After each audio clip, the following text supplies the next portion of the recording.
What's up, you guys? It's Matt here. So let's talk about AMC for a little bit.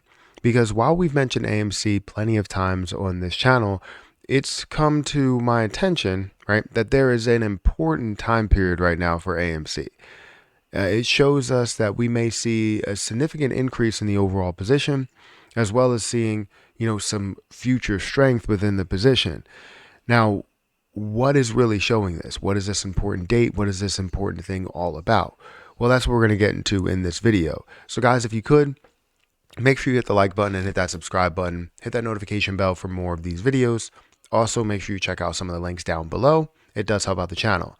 Now, while we focus a lot on what's being shorted, how much the hedge funds are attacking AMC, we also have to focus on the fundamentals of AMC and make sure that the financials are making sense for the future.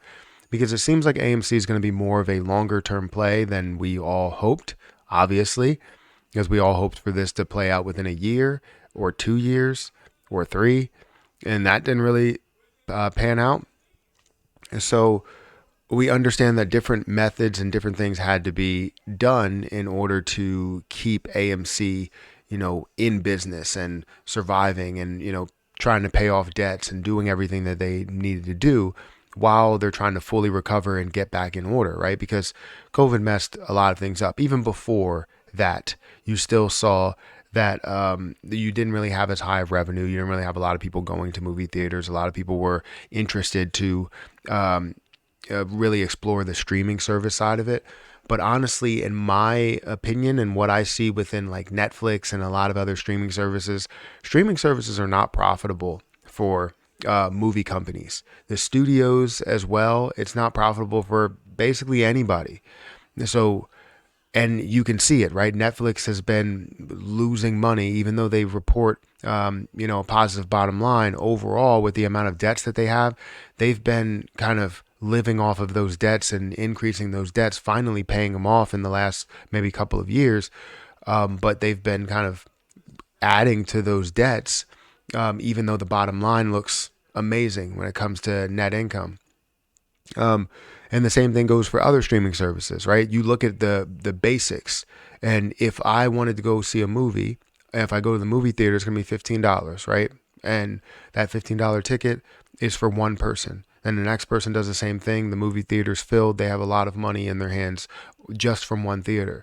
However, if I wanted to do it streaming service route, we can now have a party to go and watch this movie if we wanted to. And I paid $12 to have this streaming service, right? So it's a little bit of an issue for a lot of the studios where now they have a decreased budget by the amount that they're going to make from this, because the streaming services are not really living up to what they hoped for the company. For people like me, like the watcher, the viewer, yeah, it's living up to the hype. And anytime they decide to take it back now, when Netflix basically said, look, we're going to limit the amount of places that you could put your password on and all this other stuff, people got upset.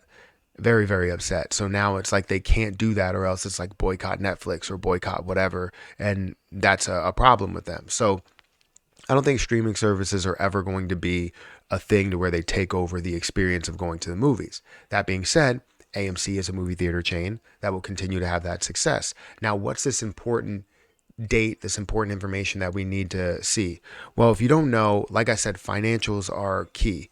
If you don't know, AMC has been struggling when it comes to their overall net income. If you look at quarter after quarter after quarter, you can see that they have been losing money, right? Losing money in the third quarter of 2022, the fourth quarter of 2022, the first quarter of 2023, and the second quarter of 2023. You see now that final positive gain, that positive, quarter.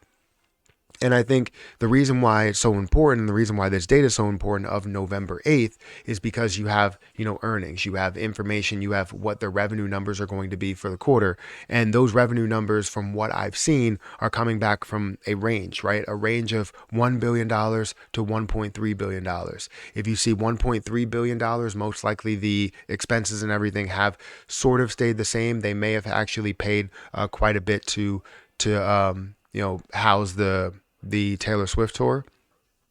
But I don't really know exactly how that whole deal is in the works. So we'll see how that plays out and what, expenses really go into that. I know that they had increased staffing because of that, but from what they're projecting, the revenue is going to be kind of remaining around the same amount, which is the 1.35. You could see here that they were around a $1 billion mark for Q1 of 2023, and then Q2, you see 1.35. Now, I would imagine they had a lot of revenue because of everything that they have seen in the third quarter, which is record numbers from Oppenheimer and Barbie. So they're ranging again from that 1 billion to 1.35 billion, and I would hope that it surpasses that.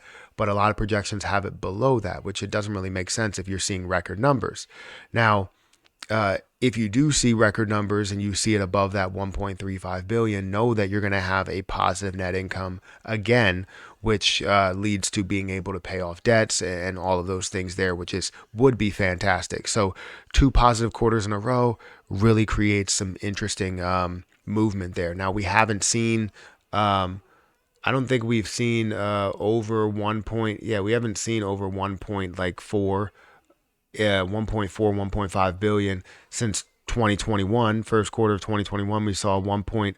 Actually, total revenue was, sorry, this wasn't 1.4, $148 million in 2021, and you could see how this is a problem, right? Your net income is negative. It's a loss of 566 million, and you see how it has been that way for month after month after month after month. You haven't had a positive month since that time period. It's before that time period, before 2020 COVID year, right? So seeing these positive months feel great to everyone involved. So hopefully it can be an aggressive positive month, which means that we can have aggressive movement. Now, we're seeing some positivity in AMC today.